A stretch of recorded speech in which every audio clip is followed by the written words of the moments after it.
Penangkapan terhadap para anggota NII belakangan menjelaskan eksistensi gerakan ini tidak dapat dipandang sebelah mata. Tidak hanya itu, persinggungan NII dengan jaringan-jaringan teroris yang juga banyak berkembang di Indonesia perlu mendapat perhatian khusus. Sebab ada kesamaan pandangan yang memungkinkan kelompok-kelompok ini bergabung. Demikian yang disampaikan Kepala Biro Penerangan Masyarakat Polri, Brigjen Pol Ahmad Ramadan.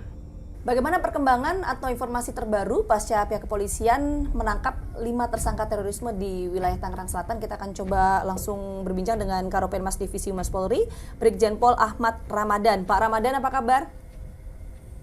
Alhamdulillah, kabar baik, Mbak. Alhamdulillah. Pak, kemarin penangkapan terhadap 5 tersangka terorisme di Tangerang Selatan, informasi terbaru yang bisa disampaikan seperti apa, Pak Ramadan?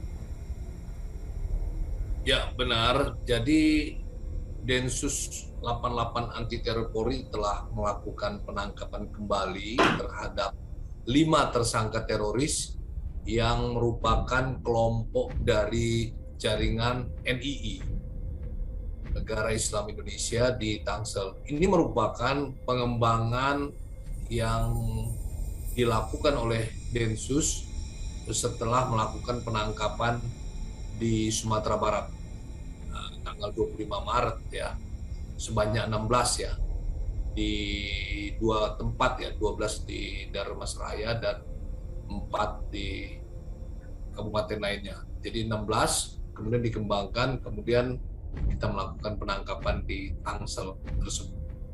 Oke, hubungan dari 5 tersangka terorisme yang kemarin ditangkap oleh pihak kepolisian ini apa dan perannya masing-masing seperti apa sih, Pak Ramadan? Yang jelas hubungannya adalah sama-sama jaringan dari NII ya. Jadi NII ini punya jaringan, ini wilayah Sumatera Barat, ada juga yang wilayah di luar ya, kalau ini di Tangerang Selatan.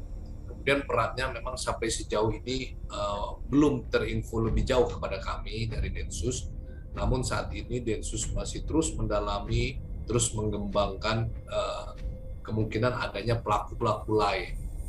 Nah, yang perlu kami sampaikan bahwa NII ini ya sejak lama merupakan sebuah organisasi ya yang ingin mengganti ideologi negara, ideologi Pancasila menjadi ideologi lain.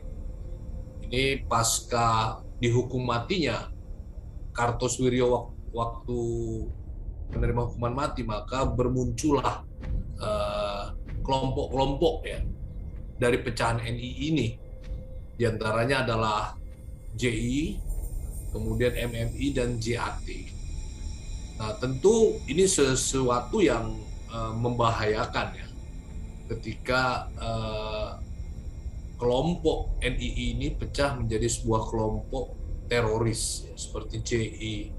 Nah, saat ini ada lagi NII di masa sekarang. Tentu ini menjadi sebuah hal, bisa jadi ini akan menjadi kelompok teror baru dan juga bisa jadi menjadi penguatan bagi kelompok teror yang ada saat ini ketika mereka masih mempunyai satu tujuan, yaitu merubah ideologi Pancasila tersebut. Nah, ini yang harus kita waspadai, kita deteksi sejak dini ya, sejak awal ya, ketika melakukan rekrut, mendoktrin, mulai melakukan latihan-latihan. Densus 88 Anti Teror Polri harus sejak dini melakukan tindakan pencegahan terorisme di tanah air. Oke, Pak Ramadan, kita tahu lah kalau kita bicara dalam konteks jaringan terorisme ini ada banyak sekali jaringan terorisme yang aktif di Indonesia. Indikator-indikator apa aja sih Pak yang kemudian pada akhirnya pihak kepolisian menyimpulkan bahwa 5 orang yang ditetapkan sebagai tersangka ini adalah jaringan dari NII? Tentu kita menetapkan seseorang menjadi tersangka terus tentu melalui proses yang panjang, Pak. Bukan ujuk-ujuk, tentu proses panjang ini Densus menentukan tersangka pasti memiliki bukti yang cukup, minimal cukup ya. Jadi ketika melakukan penangkapan, status 5 orang yang di Tangsel maupun 16 di Sumatera Barat semua sudah tersangka. Artinya bukti untuk menentukan sebagai tersangka itu sudah cukup. Apakah itu dokumen-dokumen yang dimiliki dan barang buktinya ada. Namun memang demi kepentingan penyidikan dan penyelidikan lebih lanjut, Densus 88 belum menyampaikan kepada kami, karena ini merupakan bagian dari penyelidikan yang dilakukan oleh Densus 88. Demikian. Oke, kita tahu Pak bahwa pada bulan Maret lalu ini kan sempat ya pihak kepolisian juga melakukan penangkapan terhadap teroris di wilayah Lampung. Apakah kemudian juga terafiliasi dengan saat ini yang 5 orang tersangka terorisme yang baru saja ditangkap kemarin, Pak Ramadan? Kalau kelompok yang terakhir, yang Tangsel dan Sumatera Barat, iya itu ada hubungannya, yaitu jaringan atau kelompok NII. Namun kalau yang di Lampung, termasuk di NTB, ini merupakan jaringan yang berbeda. Jaringan yang beda, di Lampung dan NTB merupakan jaringan teroris JI dan JAD. Tetapi afiliasi dengan NII ini belum ketahuan, artinya sampai sejauh ini belum ada. Namun kita akan telusuri lebih lanjut nanti, Pak. Oke, Pak Ramadan, tadi juga Pak Ramadan sempat mengatakan ya Pak ya, bagaimana kemudian pihak-pihak ini 5 orang tersangka terorisme dalam melakukan proses doktrin ini sampai kepada anak-anak mereka, itu seperti apa Pak penjelasannya? Jadi begini, ketika dilakukan penyelidikan dan penelusuran bahwa para tersangka tersebut ketika melakukan latihan juga menyampaikan doktrin ataupun ajaran itu mengajak anak-anak mereka.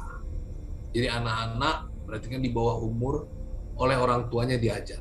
Jadi memang bukan pelatihan khusus anak-anak, tetapi ketika mereka memberikan latihan, kemudian juga menyampaikan doktrin-doktrin, itu anak-anak mereka. Secara tidak langsung, anak yang hadir dia akan terpengaruh ataupun terdoktrin dengan ajaran-ajaran tersebut. Disitulah penyidik mengatakan bahwa mereka melibatkan anak-anak. Namun yang perlu diketahui oleh masyarakat, Densus 88 tidak menyentuh sama sekali anak-anak, tidak melakukan apalagi penangkapan, ya tidak mengambil keterangan, tidak. Kita hanya melakukan pencegahan saja.